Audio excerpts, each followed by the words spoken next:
Hello दोस्तों। आइए सुनते हैं अज्ञेय की कहानी रोज़। ये पहले गैंग्रीन नाम से प्रकाशित हुई थी, फिर इसी का नाम बदलकर रोज़ रख दिया गया था। दोपहर में उस सूने आंगन में पैर रखते हुए मुझे ऐसा जान पड़ा मानो उस पर किसी शाप की छाया मंडरा रही हो। उसके वातावरण में कुछ ऐसा अकथ्य, अस्पृश्य किंतु फिर भी बोझल और प्रकंपमय और घना सा फैल रहा था। मेरी आहट सुनते ही मालती बाहर निकली। मुझे देखकर, पहचान कर उसकी मुरझाई हुई मुख मुद्रा तनिक से मीठे विस्मय से जागी सी और फिर पूर्ववत हो गई। उसने कहा, आ जाओ, और बिना उत्तर की प्रतीक्षा किए भीतर की ओर चली। मैं भी उसके पीछे हो लिया। भीतर पहुंचकर मैंने पूछा, वे यहाँ नहीं हैं? अभी आए नहीं, दफ्तर में हैं, थोड़ी देर में आ जाएंगे। कोई 1:30-2 बजे आया करते हैं। कब के गए हुए हैं? सवेरे उठते ही चले जाते हैं। मैं हूँ कर पूछने को हुआ, और तुम इतनी देर क्या करती हो? पर फिर सोचा, आते ही एकाएक प्रश्न ठीक नहीं है। मैं कमरे के चारों ओर देखने लगा। मालती एक पंखा उठा लाई और मुझे हवा करने लगी। मैंने आपत्ति करते हुए कहा, नहीं, मुझे नहीं चाहिए, पर वो नहीं मानी। बोली, वाह, चाहिए कैसे नहीं, इतनी धूप में तो आए हो यहाँ तो। मैंने कहा, अच्छा लाओ, मुझे दे दो। वो शायद ना करने वाली थी, पर तभी दूसरे कमरे से शिशु के रोने की आवाज़ सुनकर उसने चुपचाप पंखा मुझे दे दिया और घुटनों पर हाथ टेककर एक थकी हुई हूँ करके उठी और भीतर चली गई। मैं उसके जाते हुए दुबले शरीर को देखकर सोचता रहा, यह क्या है? ये कैसी छाया सी इस घर पर छाई हुई है। मालती मेरे दूर के रिश्ते की बहन है, किंतु उसे सखी कहना ही उचित है, क्योंकि हमारा परस्पर संबंध सख्य का ही रहा है। हम बचपन से इकट्ठे खेले हैं, इकट्ठे लड़े और पिटे हैं, और हमारी पढ़ाई भी बहुत सी इकट्ठे ही हुई थी, और हमारे व्यवहार में सदा सख्य की स्वेच्छा और स्वच्छंदता रही है। वो कभी भ्रातृत्व के या छोटे बड़ेपन के बंधनों में नहीं घिरा। मैं आज कोई 4 वर्ष बाद उसे देखने आया हूँ। जब मैंने उसे इससे पूर्व देखा था तब वो लड़की ही थी। अब वो विवाहिता है, एक बच्चे की माँ भी है। इससे कोई परिवर्तन उसमें आया होगा, और यदि आया होगा तो क्या, ये मैंने अभी तक सोचा नहीं था। किंतु अब उसकी पीठ की ओर देखता हुआ मैं सोच रहा था, ये कैसी छाया इस घर पर छाई हुई है, और विशेषतया मालती पर। मालती बच्चे को लेकर लौट आई और फिर मुझसे कुछ दूर नीचे बिछी हुई दरी पर बैठ गई। मैंने अपनी कुर्सी घुमाकर कुछ उसकी ओर उन्मुख होकर पूछा, इसका नाम क्या है? मालती ने बच्चे की ओर देखते हुए उत्तर दिया, नाम तो कोई निश्चित नहीं किया, वैसे टिटी कहते हैं। मैंने उसे बुलाया, टिटी, टीटी, आजा, पर वो अपनी बड़ी बड़ी आंखों से मेरी ओर देखता हुआ अपनी माँ से चिपट गया और रुआंसा सा होकर कहने लगा, मालती ने फिर उसकी ओर एक नज़र देखा और फिर बाहर आंगन की ओर देखने लगी। काफ़ी देर मौन रहा। थोड़ी देर तक तो वो मौन आकस्मिक ही था, जिसमें मैं प्रतीक्षा में था कि मालती कुछ पूछे, किंतु उसके बाद एकाएक मुझे ध्यान हुआ मालती ने कोई बात ही नहीं की। ये भी नहीं पूछा कि मैं कैसे हूँ, कैसा हूँ, कैसे आया हूँ। चुप बैठी है। क्या विवाह के 2 वर्ष में ही वो बीते दिन भूल गई, या मुझे इस दूर विशेष अंतर पर रखना चाहती है? क्योंकि वो निर्बाध स्वच्छंदता अब तो नहीं हो सकती, पर फिर भी ऐसा मौन जैसा अजनबी से भी नहीं होना चाहिए।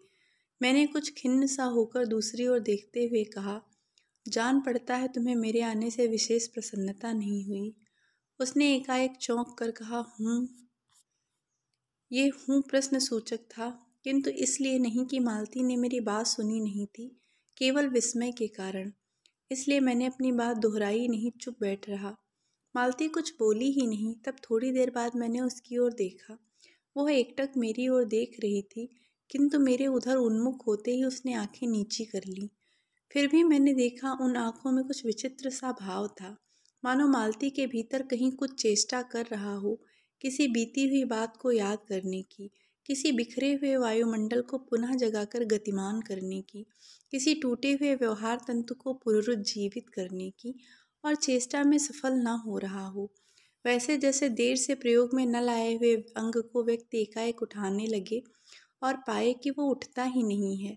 चिर विस्मृति में मानो मर गया है उतने क्षीण बल से। यद्यपि वो सारा प्राप्य बल है, उठ नहीं सकता। मुझे ऐसा जान पड़ा मानो किसी जीवित प्राणी के गले में किसी मृत जंतु का तोक डाल दिया गया हो। वह उसे उतार कर फेंकना चाहे पर उतार ना पाए। तभी किसी ने किवाड़ खटखटाए। मैंने मालती की ओर देखा, पर वो हिली नहीं। जब किवाड़ दूसरी बार खटखटाए गए तब वह शिशु को अलग करके उठी और किवाड़ खोलने लगी। वे यानी मालती के पति आए। मैंने उन्हें पहली बार देखा था, यद्यपि फोटो से उन्हें पहचानता था। परिचय हुआ। मालती खाना तैयार करने आंगन में चली गई और हम दोनों भीतर बैठकर बातचीत करने लगे। उनकी नौकरी के बारे में, उनके जीवन के बारे में, उस स्थान के बारे में और ऐसे अन्य विषयों के बारे में जो पहले परिचय पर उठा करते हैं, एक तरह का सुरक्षात्मक कवच बनकर। मालती के पति का नाम है महेश्वर। वो एक पहाड़ी गांव में सरकारी डिस्पेंसरी के डॉक्टर हैं। उसी हैसियत से इन क्वार्टरों में रहते हैं। प्रातःकाल 7 बजे डिस्पेंसरी चले जाते हैं और 1:30 या 2 बजे लौटते हैं। उसके बाद दोपहर भर छुट्टी रहती है। केवल शाम को 1-2 घंटे फिर चक्कर लगाने के लिए जाते हैं, डिस्पेंसरी के साथ के छोटे से अस्पताल में पड़े हुए रोगियों को देखने और अन्य जरूरी हिदायतें करने। उनका जीवन भी बिल्कुल एक निर्दिष्ट ढर्रे पर चलता है। नित्य वही काम, उसी प्रकार के मरीज, वही हिदायतें, वही नुस्खे, वही दवाइयाँ। वो स्वयं उकताए हुए हैं और इसीलिए और साथ ही इस भयंकर गर्मी के कारण वो अपने फुर्सत के समय में भी सुस्त ही रहते हैं। मालती हम दोनों के लिए खाना ले आई। मैंने पूछा, तुम नहीं खाओगी या खा चुकी? महेश्वर बोले कुछ हंसकर, वो पीछे खाया करती है। पति 2:30 बजे खाना खाने आते हैं, इसलिए पत्नी 3 बजे तक भूखी बैठी रहेगी। महेश्वर खाना आरंभ करते हुए मेरी ओर देखकर बोले, आपको तो खाने का मज़ा क्या ही आएगा, ऐसे बेवक्त खा रहे हैं। मैंने उत्तर दिया, वाह, देर से खाने पर तो और अच्छा लगता है, भूख बढ़ी हुई होती है, पर शायद मालती बहन को कष्ट होगा। मालती टोक कर बोली, मेरे लिए तो यह नई बात नहीं है, रोज ही ऐसा होता है। मालती बच्चे को गोद में लिए हुए थी। बच्चा रो रहा था पर उसकी ओर कोई भी ध्यान नहीं दे रहा था। मैंने कहा, ये रोता क्यों है? मालती बोली, हो ही गया है चिड़चिड़ा सा, हमेशा ही ऐसा रहता है। फिर बच्चे को डांट कर कहा, चुप कर, जिससे वो और भी रोने लगा। मालती ने भूमि पर बैठा दिया और बोली, अच्छा ले, रो ले, और रोटी लेने आंगन की ओर चली गई। जब हमने भोजन समाप्त किया तब 3 बजने वाले थे। महेश्वर ने बताया कि उन्हें आज जल्दी अस्पताल जाना है। यहाँ 1-2 चिंताजनक केस आए हुए हैं जिनका ऑपरेशन करना पड़ेगा। 2 की शायद टांग काटनी पड़े, गैंग्रीन हो गया है। थोड़ी ही देर में वो चले गए। मालती किवाड़ बंद कराई और मेरे पास बैठने ही लगी थी कि मैंने कहा, अब खाना तो खा लो, मैं उतनी देर टिटी से खेलता हूँ। वो बोली, खा लूँगी, मेरे खाने की कौन बात है, किंतु चली गई। मैं टिट्टी को हाथ में लेकर झुलाने लगा, जिससे वो कुछ देर के लिए शांत हो गया। दूर शायद अस्पताल में ही 3 खड़के। एकाएक मैं चौंका। मैंने सुना मालती वहीं आंगन में बैठी अपने आप ही एक लंबी सी थकी हुई सांस के साथ कह रही है, 3 बज गए, मानो बड़ी तपस्या के बाद कोई कार्य संपन्न हो गया हो।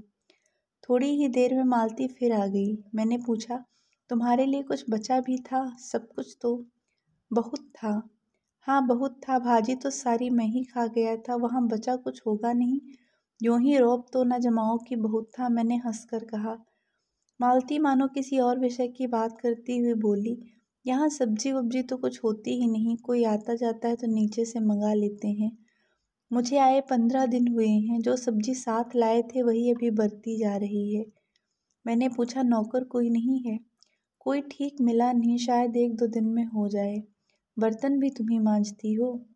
और कौन, कहकर मालती क्षण भर आंगन में जाकर लौट आई। मैंने पूछा, कहाँ गई थी? आज पानी ही नहीं है, बर्तन कैसे मंजेंगे? क्यों, पानी को क्या हुआ? रोज ही होता है, कभी वक्त पर तो आता नहीं। आज शाम को 7 बजे आएगा, तब बर्तन मंजेंगे। चलो, तुम्हें 7 बजे तक छुट्टी हुई, कहते हुए मैं मन ही मन सोचने लगा, अब इसे रात के 11 बजे तक काम करना पड़ेगा। छुट्टी क्या खाक हुई? यही उसने कहा। मेरे पास कोई उत्तर नहीं था, पर मेरी सहायता टिट्टी ने की। एकाएक फिर रोने लगा और मालती के पास जाने की चेष्टा करने लगा। मैंने उसे दे दिया। थोड़ी देर फिर मौन रहा। मैंने जेब से अपनी नोटबुक निकाली और पिछले दिनों के लिखे हुए नोट देखने लगा। तब मालती को याद आया कि उसने मेरे आने का कारण तो पूछा नहीं और बोली, यहाँ कैसे आए? मैंने कहा ही तो। अच्छा अब याद आया, तुमसे मिलने आया था और क्या करने। तो 2-1 दिन रहोगे ना? नहीं, कल चला जाऊंगा, जरूरी जाना है। मालती कुछ नहीं बोली, कुछ खिन्न सी हो गई। मैं फिर नोटबुक की तरफ देखने लगा। थोड़ी देर बाद मुझे भी ध्यान हुआ, मैं आया तो हूँ मालती से मिलने, किंतु यहाँ वो बात करने को बैठी है और मैं पढ़ रहा हूँ। पर बात भी क्या की जाए। मुझे ऐसा लग रहा था कि इस घर पर जो छाया घिरी हुई है वो अज्ञात रहकर भी मानो मुझे भी वश में कर रही है। मैं भी वैसा ही नीरस निर्जीव सा हो रहा हूँ, जैसे हाँ ये घर, जैसे मालती। मैंने पूछा, तुम कुछ पढ़ती लिखती नहीं? मैं चारों ओर देखने लगा कि कहीं किताबें दिख पड़ें। यहाँ कहकर मालती थोड़ा सा हंसती। वो हंसी कह रही थी, यहाँ पढ़ने को है क्या? मैंने कहा, अच्छा मैं वापस जाकर कुछ पुस्तकें भेजूंगा, और वार्तालाप फिर समाप्त हो गया। थोड़ी देर बाद मालती ने पूछा, आए कैसे हो? लारी में? पैदल? इतनी दूर? बड़ी हिम्मत की। आखिर तुमसे मिलने आया हूँ। ऐसे ही आए हो? नहीं, कुली पीछे आ रहा है सामान लेकर। मैंने सोचा बिस्तरा ले ही चलूं।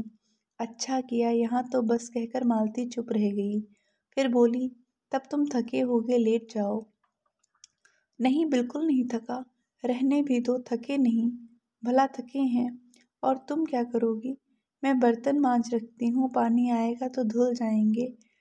मैंने कहा, वाह, क्योंकि मुझे कोई और बात नहीं सूझी। थोड़ी देर में मालती उठी और चली गई, टिटी को साथ लेकर।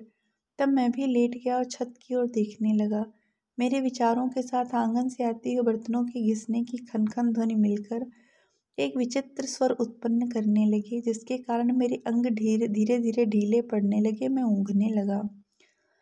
एकाएक वो स्वर टूट गया, मौन हो गया। इससे मेरी तंद्रा भी टूटी। मैं उस मौन में सुनने लगा। 4 खड़क रहे थे और इसी का पहला घंटा सुनकर मालती रुक गई थी। वही 3 बजे वाली बात मैंने फिर देखी, अब की बार उग्र रूप में। मैंने सुना मालती एक बिल्कुल अनैच्छिक, अनुभूतिहीन, नीरस यंत्रवत, वो भी थके हुए यंत्र के से स्वर में कह रही है, 4 बज गए। मानो इस अनैच्छिक समय को गिनने में ही उसका मशीन तुल्य जीवन बीतता हो। वैसे ही जैसे मोटर का स्पीडोमीटर यंत्रवत फासला नापता जाता है और यंत्रवत विश्रांत स्वर में कहता है कि मैंने अपने अमित शून्य पथ का इतना अंश तय कर लिया। न जाने कब कैसे मुझे नींद आ गई। तब 6 कभी के बज चुके थे जब किसी के आने की आहट से मेरी नींद खुली और मैंने देखा कि महेश्वर लौट आए हैं और उनके साथ ही बिस्तर लिए हुए मेरा कुली। मैं मुंह धोने को पानी मांगने को ही था कि मुझे याद आया, पानी नहीं होगा। मैंने हाथों से मुंह पोंछते पोंछते महेश्वर से पूछा, आपने बड़ी देर की। उन्होंने किंचित ग्लानि भरे स्वर में कहा, हाँ, आज वो गैंग्रीन का ऑपरेशन करना ही पड़ा। एक कर आया हूँ, दूसरे को एम्बुलेंस में बड़े अस्पताल भिजवा दिया है। मैंने पूछा, गैंग्रीन कैसे हो गया? एक कांटा चुभा था, उसी से हो गया। बड़े लापरवाह लोग होते हैं यहाँ के। मैंने पूछा, यहाँ आपको केस अच्छे मिल जाते हैं? आय के लिहाज से नहीं, डॉक्टरी के अभ्यास के लिए। बोले, हाँ, मिल ही जाते हैं। यही गैंग्रीन, हर दूसरे चौथे दिन एक केस आ जाता है, नीचे बड़े अस्पतालों में भी। मालती आंगन से ही सुन रही थी, अब आ गई। बोली, हाँ, केस बनाते देर क्या लगती है? कांटा चुभा था, इस पर टांग काटनी पड़े, ये भी कोई डॉक्टरी है? हर दूसरे दिन किसी की टांग, किसी की बाह काट आते हैं, इसी का नाम है अच्छा अभ्यास। महेश्वर हंसे, बोले, न काटें तो उसकी जान गंवाएं। हाँ, पहले तो दुनिया में कांटे ही नहीं होते होंगे। आज तक तो सुना नहीं था कि कांटों के चुभने से मर जाते हैं। महेश्वर ने उत्तर नहीं दिया, मुस्कुरा दिए। मालती मेरी ओर देखकर बोली, ऐसे ही होते हैं डॉक्टर। सरकारी अस्पताल है ना, क्या परवाह है। मैं तो रोज ही ऐसी बातें सुनती हूँ। अब कोई मर मुर जाए तो ख्याल ही नहीं होता। पहले तो रात रात भर नींद नहीं आया करती थी। तभी आंगन में खुले हुए नल ने कहा, टिप टिप टिप टिप टिप। मालती ने कहा, पानी, और उठकर चली गई। खनखनाहट से हमने जाना बर्तन धोए जाने लगे हैं। टिटी महेश्वर की टांगों के सहारे खड़ा मेरी ओर देख रहा था। अब एकाएक उन्हें छोड़कर मालती की ओर खिसकता हुआ चला। महेश्वर ने कहा, उधर मत जा, और उसे गोद में उठा लिया। वो मचलने और चिल्ला चिल्ला कर रोने लगा। महेश्वर बोले, अब रो रो कर सो जाएगा तभी घर में चैन होगी। मैंने पूछा, आप लोग भीतर ही सोते हैं? गर्मी तो बहुत होती है। होने को तो मच्छर भी बहुत होते हैं, पर ये लोहे की पलंग उठाकर बाहर कौन ले जाए। अब के नीचे जाएंगे तो चारपाइयाँ लेकर आएंगे। फिर कुछ रुककर बोले, आज तो बाहर ही सोएंगे, आपके आने का इतना लाभ ही होगा। टिटी अभी तक रोता ही जा रहा था। महेश्वर ने उसे एक पलंग पर बिठा दिया और पलंग बाहर खींचने लगे। मैंने कहा, मैं मदद करता हूँ, और दूसरी ओर से पलंग उठाकर निकलवा दिए। अब हम तीनों, महेश्वर, टिटी और मैं, 2 पलंगों पर बैठ गए और वार्तालाप के लिए उपयुक्त विषय न पाकर उस कमी को छुपाने के लिए टिटी से खेलने लगे। बाहर आकर वो कुछ चुप हो गया था, किंतु बीच बीच में जैसे एकाएक कोई भूला हुआ कर्तव्य याद करके रो उठता था और फिर एकदम से चुप हो जाता था। और कभी कभी हम हंस पड़ते थे या महेश्वर उसके बारे में कुछ बात कह देते थे। मालती बर्तन धो चुकी थी। जब वो उन्हें लेकर आंगन की एक और रसोई के छप्पर की ओर चली, तब महेश्वर ने कहा, थोड़े से आम लाया हूँ, वो भी धो लेना। कहाँ हैं? अंगीठी पर रखे हैं, कागज में लिपटे हुए। मालती ने भीतर जाकर आम उठाए और अपने आंचल में डाल लिए। जिस कागज में वे लिपटे हुए थे वो किसी पुराने अखबार का टुकड़ा था। मालती चलती चलती संध्या के उस क्षीण प्रकाश में उसी को पढ़ती जा रही थी। वो नल के पास जाकर खड़ी उसे पढ़ती रही। जब दोनों ओर पढ़ चुकी तब एक लंबी सांस लेकर उसे फेंक कर आम धोने लगी। मुझे एकाएक याद आया, बहुत दिनों की बात थी, जब हम अभी स्कूल में भर्ती ही हुए थे।